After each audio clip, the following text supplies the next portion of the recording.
I think you were lied to made to believe that this is going to save everybody money and bring down cost.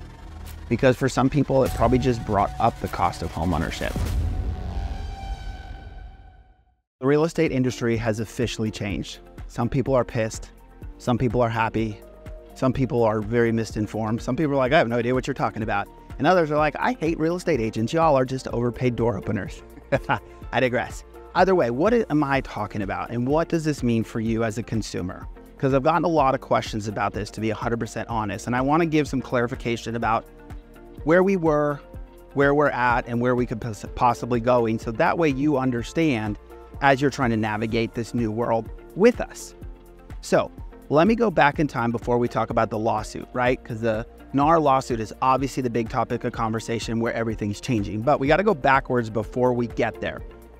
And there's a reason I'm bringing up this point. I'll talk to you about it in just a little bit here. So back in 2019, when Donald Trump was president, again, there's a reason I'm making this point. The DOJ had reached out to the real estate world, said, hey, National Association of Realtors, we got some problems with the way you're all operating. We need some more transparency with the industry. So they worked together and they came up with an agreement. Essentially at that time, what that agreement was one, we weren't allowed to tell you that our services were free because somebody's paying for it, so it's not really free. Two, the other biggest thing they said is they wanted more transparency when it came to commissions. Prior to that time, the settlement really came in 2020, the agreement, I should say. When a house was listed and it was put on MLS, on our MLS, we could see how much commission they were offering. But you as a consumer had no idea. And what the DOJ was afraid of is that we were steering clients based on that commission. I've never done it, worked with plenty of y'all, and know that. There are agents that probably did. They caught people that did. Let's just be real. So the DOJ said, we're going to make this public information, not private. So after that time, whenever a commission was put in, it got put. So if you went on your favorite websites, Zillows and all that, you would see how much commission was given. So that way, if you sent Brandon 5 homes and I said, we're going to go look at these 2. You know, well, Brandon, you're only showing me the ones with the higher commission. I want to see all the houses. You could be able to call us out for steering. Where before you wouldn't know. You're like, oh, maybe the other ones weren't available anymore. Who knows, right? So either way, that was 2019 rolling into 2020. Fast forward, there was a consumer lawsuit that turned class action. That's the big thing that everybody's talking about. So they sued, basically said, in a nutshell, one, we didn't realize that we were paying these buyer agents. It wasn't transparent. I knew I was paying my agent, but I didn't know I was giving these other people a bunch of money. These buyer agents, like, that's not fair. Two, I feel like you're all colluding to make those commissions stay high based on this whole process that you're doing. Again, this was a consumer lawsuit. This isn't a DOJ thing at this point. They lost. Settlement happens because, of course, they couldn't afford it. And when I say they, this is where it's important because this is where a lot of people get confused too. So the lawsuit was against the National Association of Realtors and then a couple of the top brokerages in the area. Now, this is where it's important. Not every real estate agent is a realtor. Best way I can explain the National Association of Realtors is it's essentially like our union. It's not a union, but that's the best way I can explain it. They lobby for us, they fight for consumers, they do a bunch of stuff on the backside and we pay them a fee. Again, not every agent is a member of NAR. As well, they are a part of some MLSs. They kind of run them. So this information is important as I break this down a little bit further. So either way, National Association of Realtors, as well as the other brokerages, they could not afford the settlement. So they had to come up with this new settlement and agreement to make changes, admitting no fault. They said, well, we'll make some changes, whatever you want, but we can't afford to continue on this journey. We're not admitting fault. So the agreement they made was 2 things, 2 major things, I should say, that MLSs were no longer going to be allowed to display those commissions. Like I said before, I could see that commission and now you could see that commission. They said, nope, you're not using MLS to display those commissions. Second thing they said is before you show a house, you need buyer agency with that buyer and determining what's going to happen with commission. Now, here in the state of South Carolina, we've had buyer agency ever since I've been agent, and from my understanding for years before that. Other states did not have buyer agency. The way it was believed in South Carolina, the way our law was written, was when we transitioned from customer relationship to client relationship is when I had to present that buyer agency, and now you had to sign buyer agency with me. Before, obviously, it's a little bit of a gray area of where you determine of whether or not you're a client or a customer. Showing a house. Many people feel like, well, I can do an open house and you're not my client, so why can't I show some person off the street a house that's pre-approved that hasn't determined whether or not they want to be me to be their agent and them to be my customer? You had that right. Well, with the settlement, they said no more. That has to be signed before you go look at that property. Again, many states didn't have buyer agency, so this is brand new for all of them. We did, we just have to transition of when we're making you sign it. Again, little clarification, this is where the National Association of Realtors part is important. The MLSs that are run by National Association of Realtors were required to do this. Those that were not, i.e. our MLS, were not required to do this. But they did make a choice and said, hey, we are opting in to remove commission from the MLS because, of course, they don't want to get sued. They're like, well, you got sued. We don't want to get sued, so they're pulling the commission part from MLS. So it's no longer going to be our MLS either. They don't tell buyer agents what they should and shouldn't do, so they're keeping their hands out of that part. Again, there are agents out there that are not a part of the National Association of Realtors, therefore don't have to do the buyer agency if they don't want to. Again, I'm not going to get into the semantics of all that, but that's why it may be like, well, this agent didn't make me do that. Well, they may not have to. Our brokerage is part of the Realtors Association, so that means I'm a part of the Realtors Association, so I have to do this. And again, a lot are. Majority of the major brokerages are. So what does this mean for you, right? Whole bunch of information. What does it mean for you? And this is why I brought up the DOJ thing before too. So you're gonna have to sign a buyer agency agreement. When you sign that buyer agency agreement, obviously the biggest thing that comes into play with that is we have to agree to a commission.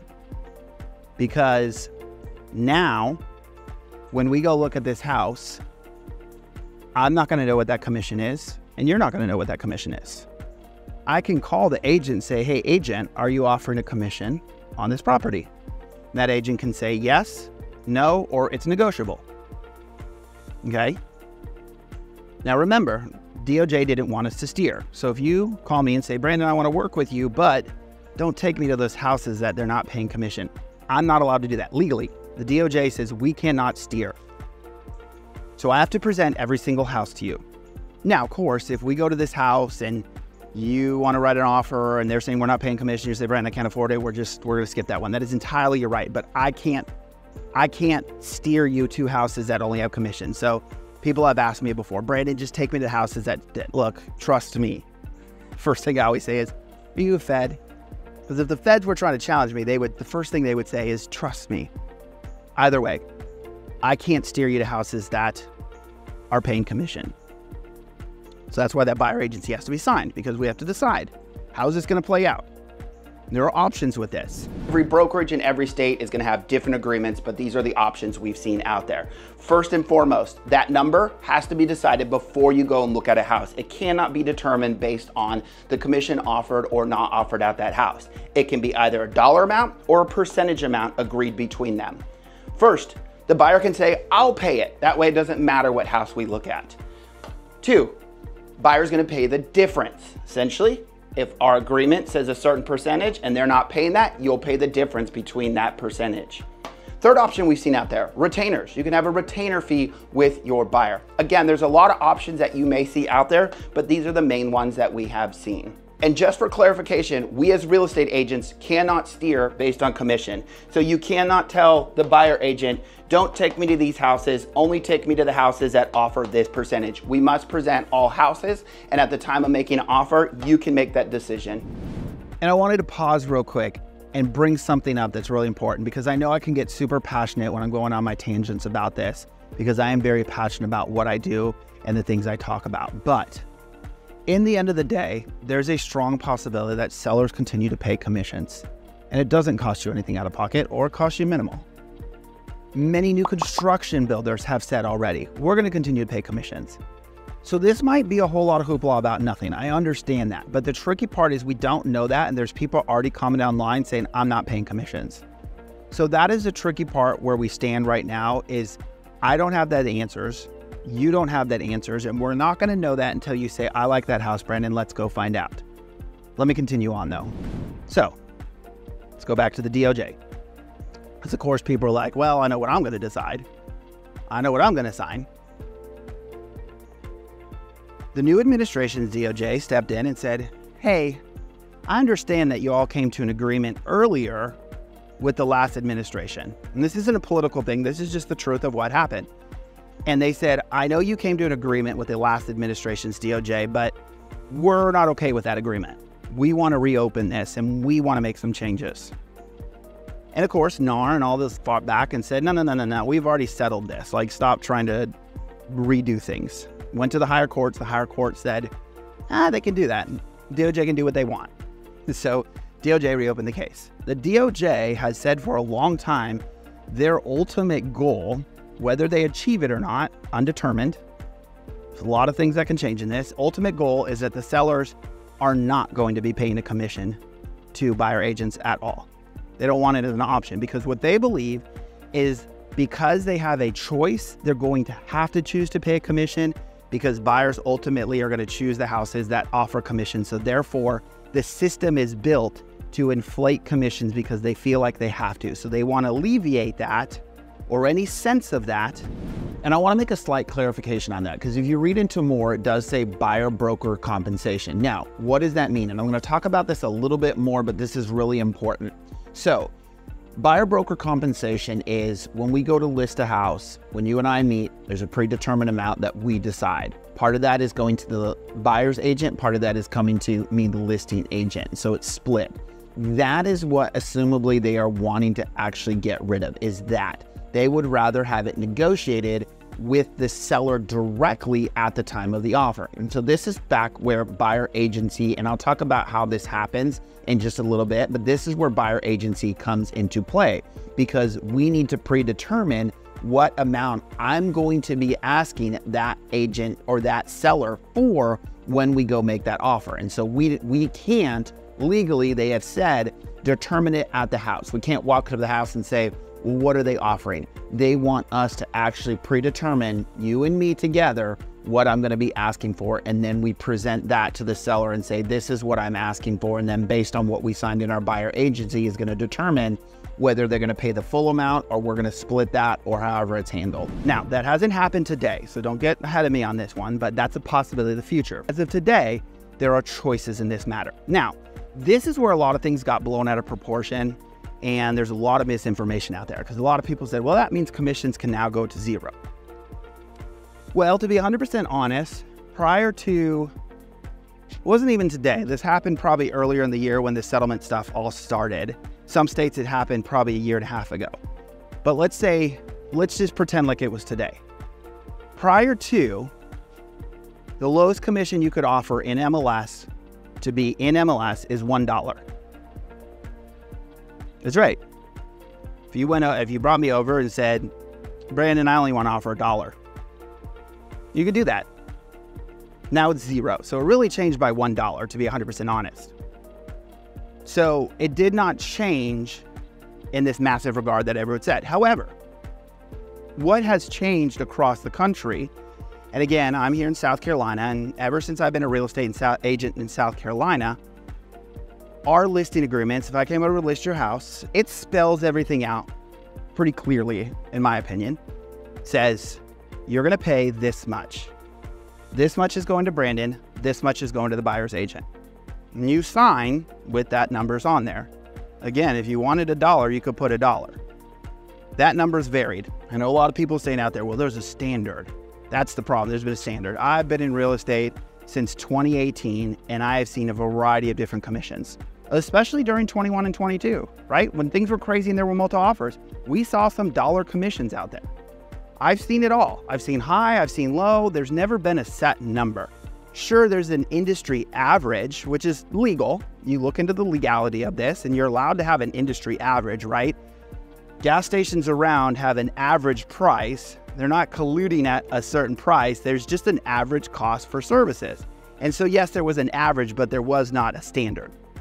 So that was one lie that I know was presented where everyone's like, oh, well, the standard has now changed. Well, no, again, transparency is what changed. So again, ours was spelled out pretty clear. Other states, I don't know. I don't know if that's why the lawsuit happened in the other state, because theirs didn't say that. They're like, we didn't know. Where ours, it's like, you signed that you knew. Either way, of course, nobody wants to get sued. So like, we need to create even more transparency. So now when you signed a listing agreement, again, every area is going to be different. It breaks it down even more. They can opt for the same that it has been in the past, an agreed upon percentage to the listing agent, and agreed upon percentage of part of that is going to go to the buyer agent if they can procure a buyer. Or they can say, I'm going to pay you, listing agent, a percentage, but I'm going to give $0 to that buyer agent. Prior to this agreement, most MLSs, the minimum was $1, now it's $0. Or they can say, I'm going to negotiate directly with the buyer when they bring an offer with something called concessions. All right, so obviously of those, concessions is the new one. And so I'm going to try and briefly explain it in a way that hopefully that you understand. Because again, this is the way that the DOJ is hoping things go while not required yet. And you'll understand why in just a second here. And two, we've actually seen quite a few sellers going this route even prior to the rules being enacted. I did see some of these out there in the beginning of August and even late July, and you'll see why some sellers are going that direction. But first, let's get started with how commission works, and then we'll explain the concession part. So obviously with commissions, the seller and the listing agent agree upon a percentage that listing agent is charging to sell that property. They also agree upon that percentage of that percent that listing agent is giving to a buyer's agent as a co-broke. Now in the new world, what's going to happen is that buyer's agent, based on their buyer agency agreement with their buyer, is going to ask that listing agent for that percentage. And so at that point, the listing agent can say, yes, we'll give it to you, no, we won't, or we're only going to give you a portion. And so it's seen that basically the buyer and agent and the listing agent are the ones fighting this out. And simply because you can't get commissions in the way of a deal, this is why it has to be handled beforehand. And so then after that, the buyer can decide based on what happens here of whether or not they choose to make an offer on the property. Then we roll into concessions. And I'll say this now, commissions and concessions can both be at play in one deal. So concessions, the way it works is the buyer is asking the seller to pay them a dollar amount so that at closing they can pay their buyer agent their commission that is due. Very similar to when a buyer asks a seller for closing cost. It's not closing costs, just to be clear. Closing costs can only be used for certain things and concession can be used for certain things. But they're going to ask directly to the seller for that. And that's why the DOJ likes this, because the buyer and seller are fighting it out, not the real estate agents. And they can fight it out all day long in the midst of an offer. And what do I mean by that? And this is why some sellers are opting for this. So in essence, this amount that the buyer agent and the buyer are looking for may be different per offer, right? Each agreement may look different. So each offer may get a different amount versus that predetermined amount that they've already determined. As well, it can be changed via that offer, as I said. So they may say, I want $10,000 off the house. Well, if you want $10,000 off the house, I'm not giving you this. Okay, well, I'll give you $5,000 off the house. Well, off $5,000, I'll give you this amount. It can be negotiated mid-contract, where if they agree to a percentage beforehand and then they write an offer that says, I want 10 grand back, they can't come back and say, hold up, I'm not gonna give you this if you want 10 grand off the house. And so that's why you're starting to see sellers opt this direction because of that. Now, this is why the buyer agency becomes very important. Because again, if we've predetermined amount now, and you come into this scenario and the seller says, I'll only give you 10 grand off if I don't pay you this, I can't work for free. I know a lot of people say we're overpaid and all this stuff, and I'm not going to sit here and give a pity party of how much it costs to be a real estate agent. I'll give you what my CPA tells me to put it into perspective. CPA tells me every single year, 33% for taxes, 33% for business expenses, and 33% for branding. So when you see that line item on the closing disclosure that says Brandon gets paid this much, Brandon doesn't get paid that much. I got to pay my broker, I got to pay taxes, plus I got to pay self-employment taxes, I got to pay my websites, I got to pay my admin, I got to pay all these things, right? Now, again, I'm not trying to get in a pity party here, but of course people are like, you should work for free, you should work hourly, you guys are overpaid. I'm just trying to explain to you the reality of the situation. So again, what does that mean for you? And the reason I brought up the first DOJ thing is because transparency, right? That is why they originally created what they did. They wanted transparency for you. And unfortunately, do you think there's more transparency now or there's less? Some people say more because they're like, as a seller, I don't want to pay you. There's more transparency. I got a choice now. You can pay your own way. Some buyers are like, whoa, whoa, whoa. How am I supposed to afford? And this is, again, where a lot of agents got upset. And this is where I'll give you my one opinion. Trying not to put opinions here. I don't want to lose my license. I don't want to get in trouble. My one opinion I want to bring in. I know everybody said, agents, you're just trying to protect your money. We're going to be okay. Most sales industry works this way. If you hire a contractor at your house, you're paying them, right? If you hire an attorney, you're paying them, right? That's just it's not uncommon for this. Not worried about that. This is where it gets upsetting for us because we know the repercussions of this. Again, the only opinion I'm going to give. The government has created tons of different programs to help home ownership happen. First-time home buyer programs with down payment assistance, VA loan with 0 down, FHA loans with minimal down payments, right? We meet with a lot of first-time home buyers, and a lot of times they don't understand. They've watched a lot of Dave Ramsey and they've watched a lot of videos. They're like, oh my gosh, I can't afford a house. I don't have 20% down payment. And it's like, you don't have to, right? There's other options. And so they created all these programs so people could afford home ownership, right?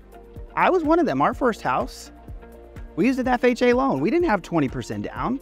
Those programs work for us. Now, question becomes, you create all these programs, 0 down programs, USDA loans, VA, and you say, look, if you don't have the money, here you go. We created a program for you. So now you have to sign a piece of paper that says, hey, by the way, buyer, I know the government's paying for that. I know the down payment assistant. I know all this stuff, but that seller's not offering commission. I need you to sign here that you're going to pay for it because I can't work for free. Not everybody can afford that. And this is a conversation we have a lot, right? Because in the end of the day, if you go to court and you can't afford an attorney, the state's going to provide one from you because they don't feel that it's right that you go without representation in the court of law against another attorney that's been doing this. However, if you can't afford a real estate agent, is the state going to provide one from you? Well, we haven't been told that at this point. So now you got to go represent yourself. I've done over 100 deals of real estate. When I list a home, my obligation is to that seller. I sign a piece of paper that says I work in your best interest and nobody else's. So if you come and try and buy that place and you come unrepresented and you think somehow magically I'm going to give you the best deal and I'm not going to run you through the ringer because that's my obligation to my seller. And in the end of the day, that's where I said the lie truly came from, because obviously when this was first announced, they came on the news media outlets, they came on the papers and said, real estate agent, the commissions are going down, you're going to save money as a seller, you're going to save money as a buyer, all these things, right? And the truth of the matter is, while sellers may save some money, in the end of the day, the buyers may have to pay that now. The deck has just been shuffled around a little bit. And I think that's the hardest thing. And I bring up my last point to wrap this up is the best way I can explain it. If you're a seller today and your agreement says I'm paying this commission to the seller, I'm paying this commission to the buyer, and I'm selling my house for $400,000. And tomorrow rolls around, post lawsuit, and you say, well, I'm going to pay my seller agent this much, but I'm not sure what I'm going to pay that buyer agent. I'm probably going to pay them less. Do you think at the same time you're going to reduce the price of your house and say, because of that, they'll reduce the price of the house? No, the value of your house has no bearing on that. Talked about this 1,000 times. Appraisals. When appraisals come in, there's no line item that says commissions offered, right? Commissions have no bearing on that. Whatever the commission was throughout the years, I've seen variable amounts, like I've said, had no bearing on the value of those homes. And so that's where I say, I think you were lied to made to believe that this is going to save everybody money and bring down cost. Because for some people, it probably just brought up the cost of home ownership. Because if they want representation and that house is not offering commission and they want that representation with them, they're going to have to pay that. And I don't think sellers are going to reduce the price of their house based on this alone. So that's where I say it was very misleading what they said. And again, the reason I wanted to make this video is to give you clarity on what truly changed for you as a consumer. Keep in mind, as I said earlier, no part of this has said that the sellers cannot offer commission or cannot continue to offer some sort of concession for those buyers' agents. We've been talking to sellers and many of them are still wanting to offer it, simply because they understand that transactions tend to work a lot better when that buyer does have representation of somebody that understands the transaction, can walk them through it. And so that's why they do want to continue to offer it. And so I made this video specifically because there were so many sound bites that scared people that I had in my inbox, and I had, out my son's t-ball game, and they're telling me, hey, I've heard this about the industry. And so I really wanted to make this video, and I struggled with it because, again, we have to be very careful about the things that we say when we make videos like these. But I wanted to take those scare tactics that have been shared on news media outlets and rumors that have gone around away from those, so that you understand that you do have a choice in this matter, that there are still options for you. If you're like, hey, Brandon, I'm using that down payment assistance, I can't afford to pay you. Well, you may still have options out there. Are there going to be other circumstances where you go to a house and you may have to pay out of pocket the difference between what our fees cost and what they're offering? Possibly, yes. But again, what they really wanted for the industry was choices. Now, again, some of you may disagree and say this isn't really a fair choice for me, but they wanted to make a choice for both sides, the sellers as well as the buyers. And so that's why these changes have been being made. Again, started with a consumer lawsuit. Again, there's a lot of dynamics that are happening with this that have changed this, but the main point is don't hesitate to reach out. If you reach out to me to talk about this, that is not considered client privileges. The tab does not open the day you call me and say, Brandon, I got a lot of questions about this lawsuit. We can have those conversations. If you want to call and say, hey, Brandon, where is the closest grocery store to this neighborhood? That is not client privileges, right? What becomes client privileges the day you say, hey, Brandon, I'm really interested in this house. Tell me what you think it's worth. Those are client privileges. And so if you're not comfortable to cross into that based off of everything that I can explain to you, don't sign the buyer agency agreement. Again, you're going to see a lot of agency agreements out there because each brokerage is probably going to come up with their own. I know ours is, and I have seen others out there that are doing the same. So you're going to see a lot of options out there. And I just want to be able to educate you so that you can make the best decision out there. But again, don't hesitate to reach out so that we can walk you through this and help you better understand. Those conversations can be free. I always joke, people say, maybe we should start doing this hourly, right? I talked about that rumor where people said this should be an hourly job. The last thing I want is for you to call me and say, hey, Brandon, I have a question. And I say, do you want to open a tab, right? I want to be able to guide you through this without doing that. And so again, don't hesitate to reach out so we can walk you through this. I hope I didn't scare you away from homeownership. Hope I didn't scare you to feel like you got to go at this alone. You do have options in this situation. They may just be different than what you were used to before.